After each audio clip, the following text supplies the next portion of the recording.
মনে করুন শশী বদলের একজন লোকের মৃত্যু হয়ে গেছে, হাদিস শরীফ আসছে, মৃত্যুর পরে তাকে কবরস্থ করা হলো। কবরস্থ করার পরে 40 কদম যখন মানুষ চলে আসবে, তখন তার কাঁধে, তখন তার কবরের ভিতরে দুইজন ফেরেশতা আসবে, এসে তাকে প্রশ্ন করবে কি, মান রব্বুকা মান দীনুকা মান নবিয়ুকা। বলুন তো, যে দুইজন ফেরেশতা মুনকার আর নকির আপনার কবরের ভিতরে আসবে, তাদেরকে আপনি চেনেন? দেখেছেন কোনদিন? কোনদিন দেখেননি, আমিও দেখি নাই। অজানা দুইজন ফেরেশতা মাতার কাছে, পার কাছে বসে যখন প্রশ্ন করবে মান রব্বুকা মান দীনুকা মান নবিয়ুকা, তখন আপনি এদিক সেদিক থেকে করবেন আর বলবেন, আল্লাহ আমি তো এদের চিনি না, এদের ভাষাও তো বুঝি না, কি ভাষায় প্রশ্নের উত্তর দেব। আপনি যখন প্রশ্ন করবেন, বসে গেছেন, আপনি উত্তর দিতে পারছেন না, সেই সময় কবরের ভিতরে একজন নতুন লোক আসবে, সেই লোকটার আপনি কোনোদিন দেখিনি। উনি এবার কবরের ভিতরে এসে বলবে, ফেরেশতাদেরকে বলবে, রাদিতু বিল্লাহি রাব্বান ওয়া বিল ইসলামি দীনান ওয়া বি মুহাম্মাদিন নাবিয়্যান ওয়া রাসূলা সাল্লাল্লাহু আলাইহি ওয়াসাল্লাম। এই কথা বলার পরে ওই লোক দুইটা চলে যাবে। তখন আপনি বলবেন, ভাই, তখন আপনি বলবেন, ভাই আপনি আমার কবরে এসেছেন, আপনি আমার বন্ধু। ও ভাই, আমার এক ওয়াক্ত নামাজ মনে হয় কাজা হয়ে যাচ্ছে, এক ওয়াক্ত নামাজ মনে হয় চলে যাচ্ছে, একটু উজুর পানি করে দেওয়া যাবে কিনা? ফেরেশতার মাধ্যমে উজুর পানি আসবে, আপনি নামাজে দাঁড়িয়ে যাবেন। যদি আপনি মাগরিবের নামাজের পর আপনার কবরে রাখা হয়, মাগরিবের নামাজে দাঁড়িয়ে যাবেন। এশার নামাজের পরে যদি কবরে রাখা হয়, এশার নামাজে দাঁড়িয়ে যাবেন। ফজরের নামাজের পরে যদি কবরে রাখা হয়, ফজরের নামাজের জন্য দাঁড়িয়ে যাবেন। দাঁড়িয়ে দাঁড়িয়ে নামাজ পড়তে পড়তে পড়তে পড়তে শেষ বইটা শুরু হয়ে গেছে, এমন সময় কানের ভিতরে একটা বাঁশির আওয়াজ ভেসে আসবে। আপনি ডাকতে বলবেন, ভাই কিসের আওয়াজ? যে ফেরেশতা আপনার কবরে বসে উত্তর দিল, ওই ফেরেশতা বলবে, কিয়ামত শুরু হয়ে গেছে। সুবহানাল্লাহ বলবেন না? সুবহানাল্লাহ বলবেন। কি শুরু হয়ে গেছে? কিয়ামত শুরু হয়ে গেছে। তখন আপনি বলবেন, ভাই শুনেছিলাম সর্বনিম্ন যে ব্যক্তি কবরে থাকবে তার 50,000 বছর থাকা লাগবে, এখন আমি মাত্র এক ওয়াক্ত নামাজ শেষ করতে পারলাম না, তার আগে ফেরেশতা বাঁশির আওয়াজ দিল, এ কেমন করে কিয়ামত শুরু? আমার তো বিশ্বাস হয় না। ওই ফেরেশতা তখন ডেকে বলবে, ভাই রে, তোর 2 রাকাত নামাজের ভিতরে আল্লাহ পাক 2 লক্ষ বছর পার করে দিয়েছে। তাহলে আপনার কবরের আযাব মাফ হলো নামাজে। কিয়ামতের দিন সর্বপ্রথম জান্নাতে যাবে নামাজি, তারপরে কিয়ামতের দিন আল্লাহ পাক নামাজীদের আলাদা করবে। এই জন্য নারী আর পুরুষ যত লোক এখানে আসেন, সবার কাছে অনুরোধ, আজকে থেকে নিয়ত করব যতদিন বেঁচে আছি নামাজ কাজা করব না। এটা কি কোনো দলীয় ওয়াজ? নামাজ কাজা করবেন, এটা কি কোনো দলীয় ওয়াজ? এই কথা বলেন, এটা কি কোনো দলীয় ওয়াজ? আপনি বিএনপির সভাপতি, তাহলে কি হয়েছে? আপনি জামাতের ইউনিয়ন আমির, তাতেও বা কি হয়েছে? তুমি শিবিরের এই ইউনিয়নের সভাপতি, তাতে কি হয়েছে? তুমি বিএনপি কেন্দ্রীয় লিডার, তাতেও বা কি হয়েছে? তুমি বেনামাজি। তুমি যত বড় দলের লিডার হও, মরার পরে তোমাকে জাহান্নামে যাওয়া লাগবে। আর তুমি বিএনপির একজন আপনা থেকে আপনা কর্মী, জামাতের একজন সমর্থক, তুমি 5 ওয়াক্ত নামাজ পড়ো, ওই বড় লিডারের চাইতে তোমার সম্মান দুনিয়ায় বেশি না হতে পারে, কিন্তু কার কাছে বেশি? আরো জোরে বলেন, কার কাছে বেশি? এই জন্য সর্বপ্রথম নবীরা জান্নাতে যাবে। নবীদের একটা গুণ ছিল, নবীরা বেনামাজি ছিল। তুমি আর আমি যদি জান্নাতে যেতে চাই, আজকের এই মাহফিল থেকে শপথ নিতে হবে, যতদিন বেঁচে আছি নামাজ কাজা করব। কারা কারা রাজের হাত করে দেখেন তো, কারা কারা নামাজ কাজা করবো? এই মতে একমত কারা কারা? আল্লাহ, শয়তান এখনো দুর্গের ভিতরে আছে, আল্লাহ হাত তুলতেছেন। আল্লাহ, ও ভাই, আপনি তো এই 20,000 30,000 লোকের ভিতরে ভাই হাত তুলে আল্লাহ তো আপনার হেদায়েত দিতে পারে। ভাই নারীরা যারা আছেন, আপনারাও হাত তুলে ছোট্ট করে আপনাদের বুঝবি হাত তুলে দেখান যে আমি আর নামাজ কাজা করব, আমি আর নামাজ কাজা করব। আল্লাহ, তুমি দয়া করে আমার এই অবতারে টিকে থাকা তৌফিক দান করে দাও। আমি হাত নামান। 2 নম্বর, নবীদের সুন্নাত ছিল, নবীরা কোনোদিন দাড়ি কাটেনি। নবীরা কোনোদিন কি কাটেনি? দাড়ি কাটেনি। নবীরা সুন্নতের পাবন্দি করেছেন। এই জন্য আমরা ওই নামাজ কাজা করবো না, সুন্নতের পাবন্দি করব, সুন্নত থেকে দূরে সরে যাব। সুতরাং আমরা নামাজি হব, সুন্নতের পাবন্দি করব, নামাজ থেকে দূরে সরে যাব না। জামাত শিবিরের একজন কর্মী ঘোষণা হওয়ার পরেই সমাপ্ত হওয়ার পরেই জামাত ইসলামের লোক আর শিবিরের লোক বলে কি বলো নামাজ পড়ো।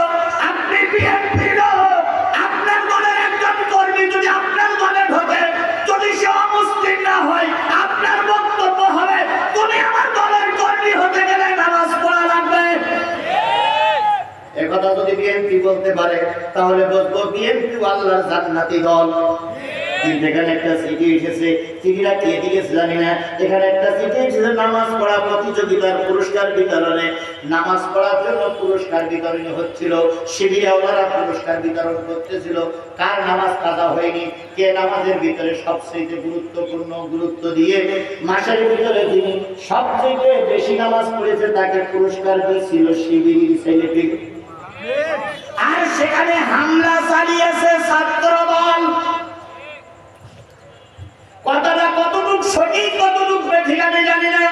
আমি এই চিঠি পেয়ে কাউকে ছোট করছি না, কাউকে বড় করছি না, তবে যদি কথাটা সঠিক হয়ে থাকে, শিবিরওয়ালারা তাদের কর্মীদের নামাজে উপরে র্যাঙ্ক পাওয়ার কারণে কি দিচ্ছে, পুরস্কার দিচ্ছে। সেখানে যদি ছাত্র দল সত্যি আক্রমণ করে থাকে, এ কাজটা তারা ঠিক করেনি। কথা বলেন, এ কাজটা তারা কি করেনি? একটা নামাজি লোকেকে উৎসাহিত না করে নামাজি লোকেদের পরে তারা আক্রমণ করেছে। যদি কথাটা সঠিক হয়ে থাকে, নিশ্চয়ই তুমি কোনো অবৈধ মায়ের সন্তান।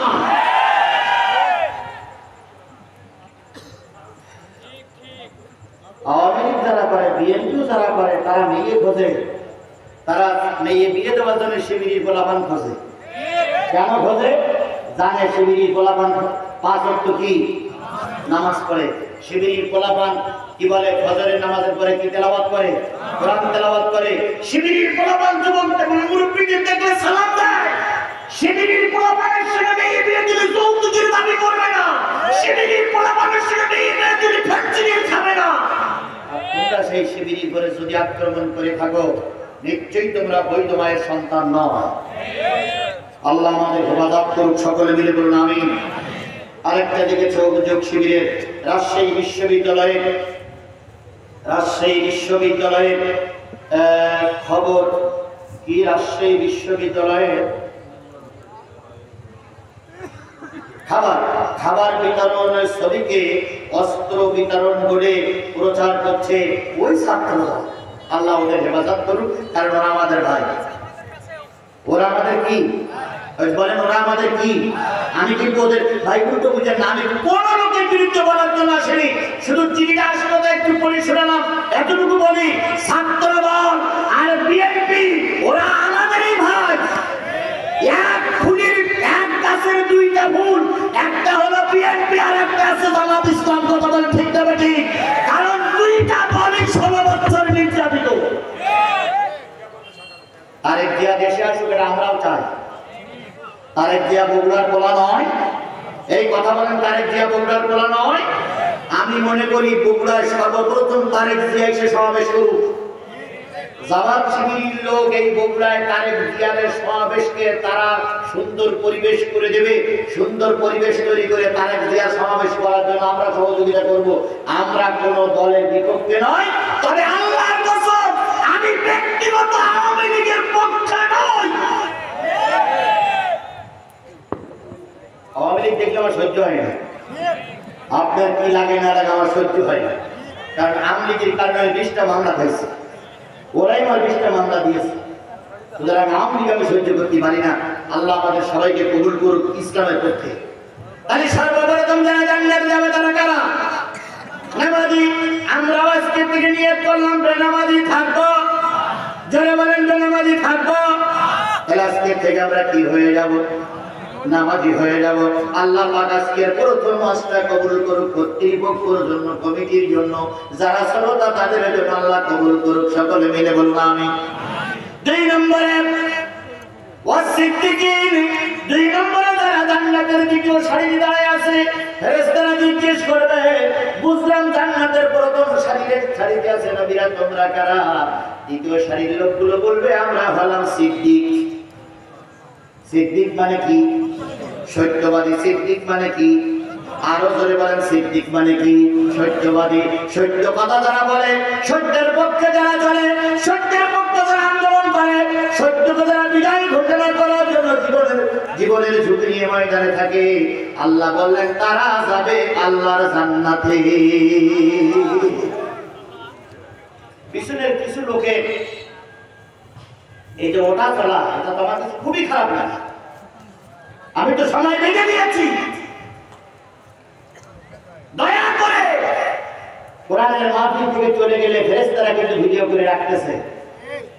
কিয়ামতের দিনে এই ভিডিও যদি আল্লাহ ফেরেশতারা আপনাকে দেখায়, নিশ্চয়ই আপনি লজ্জিত হবেন। দয়া করে পিছন থেকে, ডাইনি থেকে, বামে থেকে উঠবেন। আর মাত্র 20টা মিনিট হয়ে গেছে, 10 হয়ে গেছে, আর 20টা মিনিট। আমার ভাইরা, যে জিনিসটা বলছিলাম, 2 নম্বর যারা জান্নাত যাবে তারা কি? সিদ্দিক, সত্যবাদী। সত্যের পক্ষে যারা লড়াই করে, সত্যের পক্ষে যারা আক্রমণ করে, সত্যের পক্ষে যারা কাজ করে, তারা যাবে জান্নাতে। এখন সত্যবাদী হওয়া লাগবে, সত্যবাদী হওয়া লাগবে। নাম সিদ্দিক, মিথ্যা সাক্ষী দেয়। নাম সিদ্দিক, মিথ্যা সাক্ষী দেয়। নাম সিদ্দিক, ভোট মারে 50টা। নাম আবু বকর সিদ্দিক, মসজিদে টাকা আত্মসাৎ করে। নাম সিদ্দিক, মিথ্যা মামলা দেয়। নাম সিদ্দিক বলিয়ে ছবি আত্মসাৎ করে নিজের নামে রেকর্ড করে নিয়েছে। এগুলো সিদ্দিক নামের কলঙ্ক। কথা বলেন ঠিক না বেঠিক? আর আপনি রিক্সা চালক, আপনি একজন রিক্সা চালক, গরিব মানুষ, মাঠে কাজ করেন, কিন্তু মিথ্যা রাস্তায় নেন না। আপনি সত্যবাদী, আপনি আল্লাহর জান্নাতি। এখন একদল বলতেছে আমাদের ভোট দিলে তোমরা জান্নাতে যাবা, আরেক দল ভোট বলতেছে আমাদের দল করলে জান্নাতে যাবা। বিশ্বাস করুন, কারো দল করে, কারো ভোট দিয়ে জান্নাতে যাওয়া যাবে না যদি বেনামাজি হও আর যদি সত্যবাদী না হও। একটা কথা বললি, নেতা যদি বলে, সংগঠন বলে ওরা নেতার দায়িত্ব, ওরা আমাদের দায়িত্ব না। হেফাজতের আমির বলেছে 200 বছর প্রয়োজনে আওয়ামী লীগের সঙ্গে থাকবো, কিন্তু জামাতের সঙ্গে থাকবো না। এখন এই কথাটা যখন প্রতিবাদ হচ্ছে, মামুনুল হক বলতেছে ওটা হলো আমিরের ব্যক্তিগত কথা, ওটা দলীয় কথা না।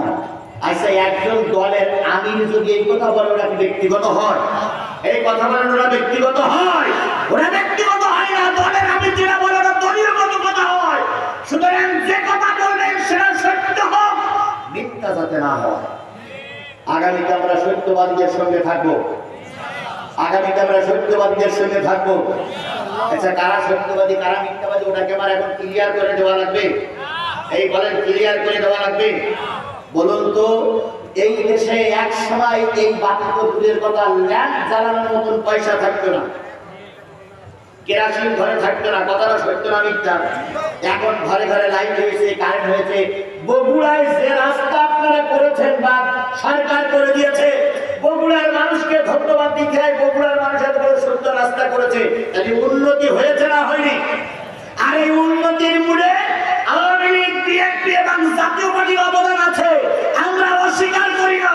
কিন্তু আমরা চাই, আওয়ামী লীগ, বিএনপি, জাতীয় পার্টি করেছে একটা বারের জন্য বাংলার জমিনে কোরআনের শাসন। কয়টা বার? একবার। সেই শাসনের ভিতর দিয়ে যদি উন্নতি হয়, তাহলে কোরআন প্রতিষ্ঠা হলো, দেশে উন্নতি হলো।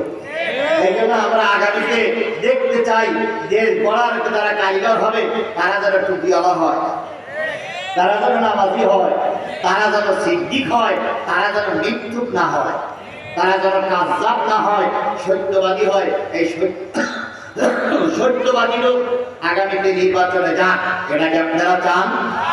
নির্বাচনে জয়ী হয়ে আসুক, এটাকে আপনারা চান? আগামীতে বগুড়া সদর থেকে যেই ব্যক্তি নির্বাচনের প্রার্থী হয়ে আসবে, 2 জন লোকের থেকে যাচাই বাছাই করে, যে ব্যক্তি সত্যবাদী, যে ব্যক্তি আযানের পরে মসজিদে নামাজ পড়তে যায়, যে ব্যক্তি জীবনে ইচ্ছা করে দুর্নীতির সঙ্গে জড়িত হয়নি, আমরা আগামীতে বগুড়া সদর থেকে সেই লোকটারে নির্বাচিত করব। ইনশাআল্লাহ বলেন, ইনশাআল্লাহ বলেন, ইনশাআল্লাহ বলেন, ইনশাআল্লাহ বলেন। সেই লোক লোকটা যদি বিএনপির হয় আসসালামু আলাইকুম, সেই লোকটা যদি জামাতের হয় আসসালামু আলাইকুম, সেই লোকটা যদি চরমনার হয় আসসালামু আলাইকুম, সেই লোকটা যদি খেলাফত আন্দোলন হয় আসসালামু আলাইকুম। তবে কোন মিথ্যাবাদী, দুর্নীতিবাজ, ঠকরাবাজ কে আমরা আগামীতে বগুড়ার এই আসন থেকে নেতা নির্বাচন করব না। আপনারা কি একমত? একমত? এতে কিন্তু আমি বিএনপিকেও বলিনি, জামাতকেও বলিনি, কাউকে বলিনি। আমরা সিদ্দিক সত্যবাদী লোক দেখতে চাই। 3 নম্বরে ওয়াশুহাদা, যারা শহীদ হয়ে গেছে তাদেরকে আল্লাহ পাক জান্নাতের মেহমান বানায় দেবেন। শহীদ শব্দটা বড় কঠিন শব্দ রে ভাই। বগুড়ায় শহীদ আছে না নাই? আরো জোরে বলেন, শহীদ আছে না নাই? আমি রুহানির বাবার সঙ্গে কথা বলেছি, রুহানির বাবা আমার সঙ্গে কথা বলেছে। একই কামরার ভিতরে খেয়েছি, একই কামরার ভিতরে বসেছি। শহীদ রুহানি যেদিন মৃত্যুবরণ করলো, সেই কাম থেকে শহীদ রুহানির বাবার চোখে কেন জানি ঘুম আসে না। তিনি সারা রাত জেগে থেকে ঘুম আসে না। তিনি কাঁদতেও পারে না, হাসতেও পারে না। তিনি জোরে করে কাঁদতেও না, আবার আস্তে করে হাসেও না। তিনি সবসময় চিন্তায় থাকেন, কারণ বাবার সামনে সবচেয়ে কষ্টের কারণ যে বাবার সামনে তারা ছেলের লাশ পড়ে থাকে। বিএনপির অনেক যুবকদের কবর এই বগুড়ার মাটিতে আছে না নাই? ওরা দেশ রক্ষা করার জন্য, স্বৈরাচার শেখ হাসিনার পতন করার জন্য ময়দানে কাজ করতে যে শহীদ হয়ে গেছে।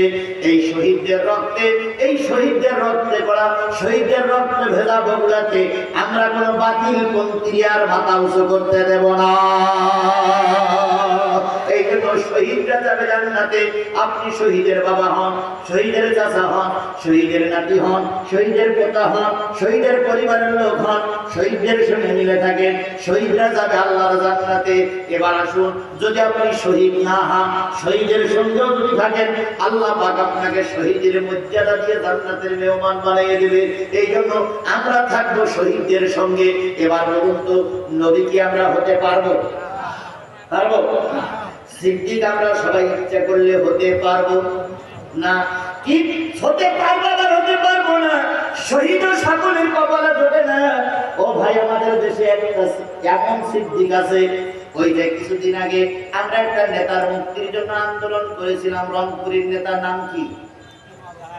না, জামাতের একজন নেতা মাজারুল ইসলাম। ওনার সাক্ষী বলতেছে, কি বড় সত্যবাদী সাক্ষী দেখেন।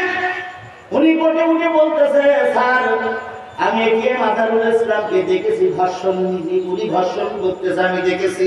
আর সেই ধর্ষণে একটা মেয়ে মারা গেছে, ওটা আমি নিজে চোখে দেখেছি। বিচারক বলতেছে, আপনি যে দেখেছেন কোন সময় দেখেছেন? আমি যখন দেখেছি তখন সন্ধ্যা হয়ে গেছে। কিভাবে দেখলেন? আমি গাড়ির থেকে নামলাম, নেমে দেখতেছি মাঠের ভিতরে একটা নারী কাঁদতেছে। আমি ওই মাঠের ভিতরে দাঁড়িয়ে দাঁড়িয়ে দেখলাম আজহারুল ইসলাম, এটিএম আজহারুল ইসলাম তাকে ধর্ষণ করতেছে, আর ধর্ষণে সে মারা গেছে।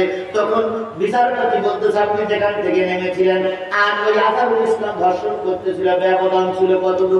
বলতেছে প্রায় 6 মাইল। কত বড় সত্যবাদী জিবরাইলের ছোট ভাই! 6 মাইল দূরের থেকে দেখতেছে এটিএম আজহারুল ইসলাম কি করতেছে? ধর্ষণ করতেছে। সেই ধর্ষণেও মারা গেছে। তাহলে সেই মামলার আসামি করে এটিএম আজহারুল ইসলামকে মৃত্যু কারাদণ্ড দেওয়া হলো, মৃত্যুদণ্ড দেওয়া হলো। কত বড় সত্যবাদী আমার দেশের মানুষ! আল্লামা সাঈদীর বিরুদ্ধে সাক্ষী দিয়েছিল, সব মিথ্যা সাক্ষী। কথা বলে ঠিক না বেঠিক?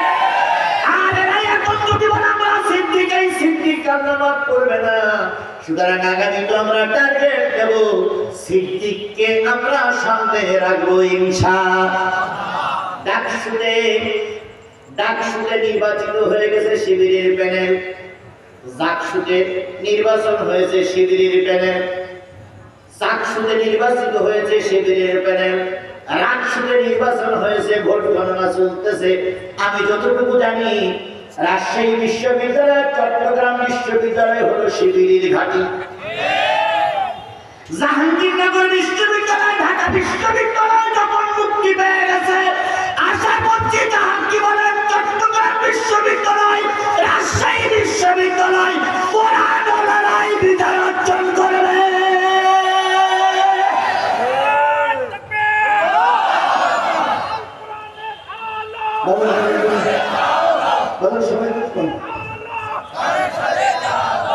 চট্টগ্রামের খবর আমরা পেয়েছি, রাজশাহীর খবর আমরা আগামীকাল পেয়ে যাবো, আজকে রাতের ভিতরে পেয়ে যাবো ইনশাল্লাহ।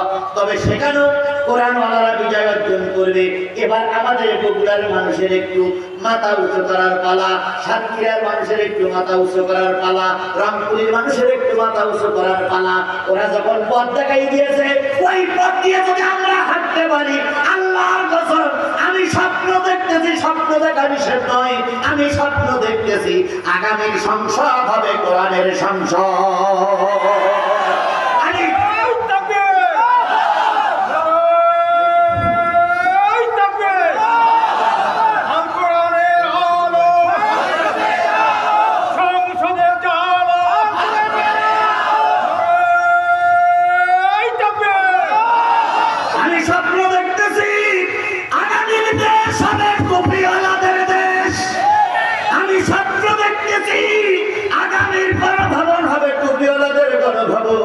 সেই গণভবনের নেতা হোক আমার এই টুপিওয়ালা ভাই, সেই গণভবনের নেতা হোক আমার আর্মি ভাই, সেই গণভবনের নেতা হোক আমার আনারুল ভাই, সেই গণভবনের নেতা হোক বগুড়ার সব টুপিওয়ালারা।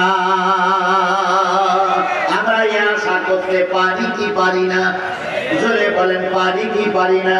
ইনশাআল্লাহ আগামী দিন আল্লাহ যেন টুপিওয়ালাদেরকে বিদায় দান করে।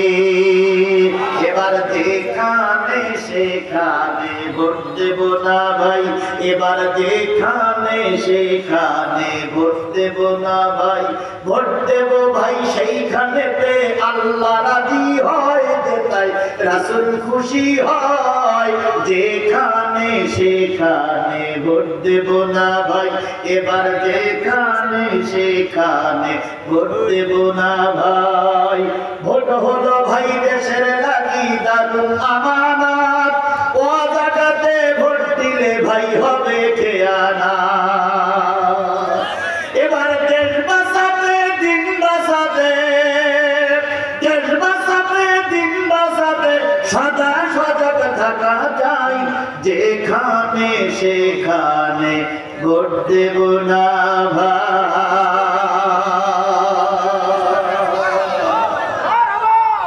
আল্লাহ আমাদের কবুল করুক।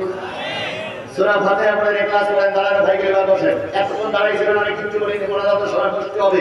বলুন তো ভাই, এই যারা উঠে যাচ্ছেন তাদের বাপ মা কবরে নাই, আপনার বাপ মা কবরে নাই। আজকের এই বিশাল মাহফিল থেকে বাপ মার কবরে একটু শান্তি না কাটায় তারা চান। যারা মোনাজাত না করে উঠে গেলেন এরা বাপ মার নাফরমান সন্তান, নিশ্চয়ই এরা বাপ মার নাফরমান সন্তান। আপনি যখন কবরে পা দিয়ে যাবেন, ওই বাপ মা কবর থেকে বলবে, ছেলে আজকের এই বিশাল তাফসীর মাহফিল আমার জন্য একটু দোয়া কেন করবি না? আমার কবর আল্লাহ তো মাফ হয়নি। সুতরাং কবরে আল্লাহ মাফ করার, দাদা দাদিকে মাফ করার জন্য এখনই দোয়া হবে। মেহেরবানি করে বসুন, বসার জায়গা না থাকলে দাঁড়ায় পড়ে সূরা ফাতিহা শরীফ পড়েন। আমি বলতেছিলাম জান্নাতের ভিতরে ঢুকবে কয় গ্রুপ? 4 গ্রুপ। কয় গ্রুপ? এই কথা বলেন কয় গ্রুপ? তার ভিতরে প্রথম গ্রুপ কারা? নবী। 2 নম্বর সিদ্দিক, 3 নম্বর শহীদ, 4 নম্বর সালিহিন। নেককার বান্দা বান্দীরা জান্নাতে যাবে। আমরা শহীদ হতে পারবো না, নবী আল্লাহ আমাদের বানায়নি, নবী আমরা হতে পারবো না, সিদ্দিক আমরা হতে পারবো না, কিন্তু আমরা সালেহীন হতে পারবো। আমরা সত্যবাদী, আমরা সালেহীন নেককার বান্দা বান্দী হতে পারবো কি পারবো না? ইচ্ছা করলে আমরা নেককার হতে পারবো। এই জন্য নেককার হতে গেলে কোরআনের আইন রাসূলের বিধান মেনে চলা, কোরআনের আইন রাসূলের বিধান মেনে চলা। আরো জোরে বলেন, কোরআনের আইন রাসূলের বিধান মেনে চলা লাগবে কি লাগবে না? আমরা কোরআনের আইন এবং রাসূলের বিধান মেনে চলার জন্য চেষ্টা করব। আশা করি বিএনপি ভাইরা কোরআনের পক্ষে ছিল, কোরআনের পক্ষে আছে, কোরআনের পক্ষেই থাকবে ইনশাআল্লাহ।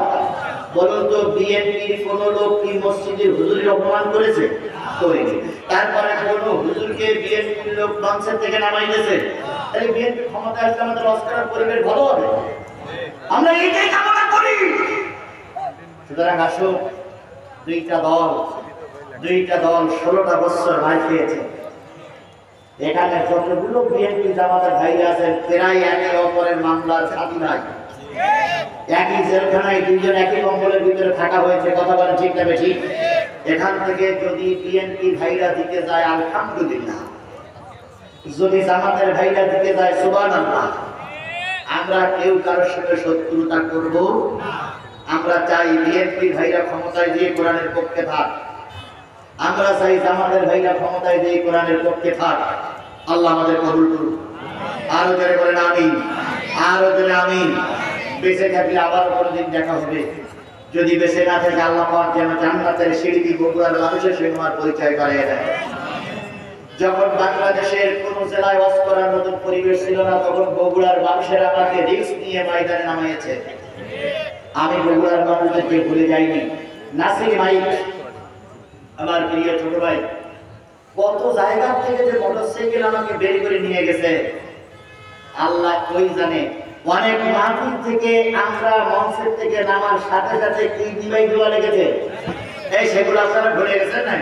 ওই নাসির মাইক, ও মাইক বলার বলে রেখেছে যে হুজুর মোনাজাত শেষ করার আগে মাইক লাইট দিবাই দিই। কত জায়গা থেকে